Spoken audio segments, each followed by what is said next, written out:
Hello. Welcome to Premier Football Chat. I'm just going to drop a quick video previewing some of the games that are taking place this week. So yeah, let's get right into it. So yeah, Liverpool go down to Bournemouth on the back of a 7-0 win. So I think that they'll beat Bournemouth, to be honest, because yeah, they've had a couple of tricky games. They lost 3-2 at Arsenal, played well, but having gone 2-0 up, they conceded that lead, and Arsenal scored in the last minute to make it 3-2, and they lost 4-1 against Man City the previous weeks. I had to turn that game off because Bournemouth were that poor that day. But yeah, I feel like they'll give Liverpool a good game, but be interesting to see how Liverpool bounce go into this game having won 7-0. Will they be complacent, or can it be the start of something in terms of them getting into the top four? So I think, to be honest, it is the start of something. I don't think they're going to be where they were last season or in the previous years, but I feel like now they're probably favourites for top four, because Tottenham, my goodness, they were poor against AC Milan in midweek, and I think Newcastle are just having a little bit of a fall away. So Liverpool, as long as they can keep Kanate fit to partner Van Dijk, then I feel like they'll be a bit more solid defensively, because I feel like that's their best partnership, and he's just come back from injury recently. And I think they make it more suited together than the likes of Matip and Van Dijk, or Van Dijk and some Joe Gomez, for example. So yeah, and they've got the front three firing as well now. So I feel like they'll be favourites for top four, even though I did say a few weeks back Tottenham would get that. But you can't rule Liverpool, and for me as well, I haven't ruled Liverpool out against Real Madrid in that second leg. I know it sounds a bit far-fetched, but if they can get an early goal at the Bernabeu, there'll be a bit of panic there as well from Real Madrid. So it's very crucial for them to do that if they've got a chance. But yeah, I haven't ruled them out completely. I think they'll give them a good game, to be honest. So yeah, that's it for another day anyway. So yeah, also speaking of Champions League, let's get into it with Tottenham.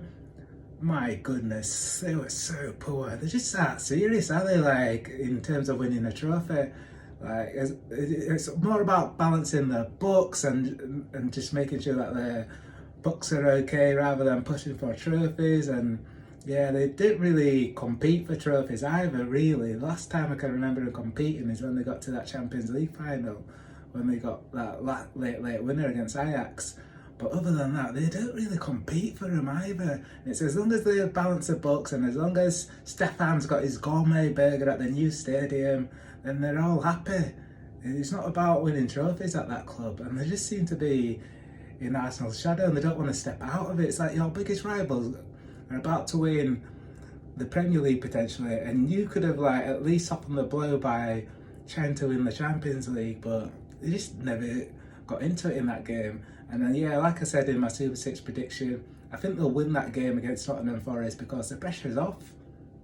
Now, pressure's off, so they might go on a little bit of a run, so it won't surprise me at all. So yeah, Everton are playing Brentford. I think that's a tough game for Everton, me. They've got decent players, Everton, and they're looking like they're a bit better at home, so it's going to be an interesting game. And obviously, Brentford played on Monday night and they look really good for me, like Ivan Toney, Norgard, Jensen, and Bueno, Damsgaard. They've got some really good players, and they're on a 12-game unbeaten run.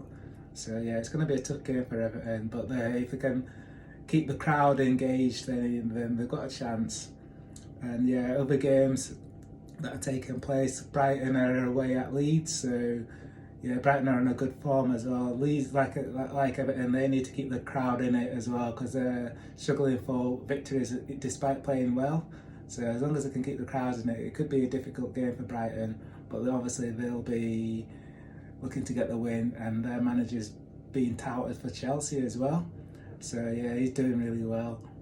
And Potter got a massive win against Dortmund in midweek.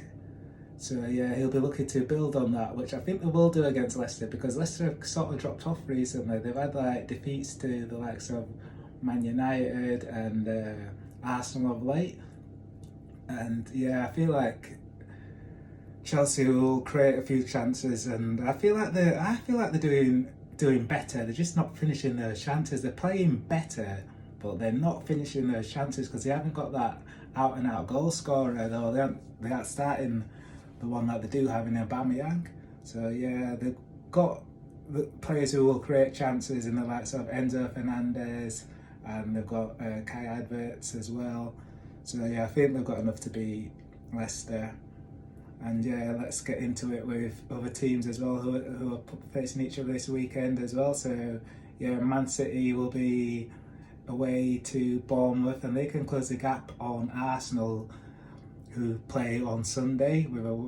So Man City, they plays Crystal Palace. Apologies. So yeah, they'll be looking to close the gap on Arsenal to 2 points with a win, because Arsenal play at Fulham on Sunday. So yeah, I feel like Man City will get the win. The Palace are on a difficult run, like in terms of the teams that they're facing at the minute.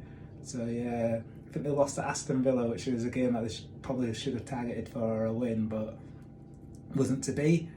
So yeah, I feel like Man City will have enough quality, and yeah, Arsenal play Fulham on Sunday, so it'll be an interesting game, because Fulham will need to play a bit better than what they did against Brentford on Monday, but they've got players like Solomon and Mitrovic, and they need to get Mitrovic more involved than what they did on Monday. He was very quiet for me, and yeah, it's going to be an interesting game, that one. Like Arsenal, they rotated after the game against midweek, so in midweek against Sporting Lisbon, so they'll make changes again and feel their strongest team, and be an interesting game, that one. Be a good atmosphere, London derby.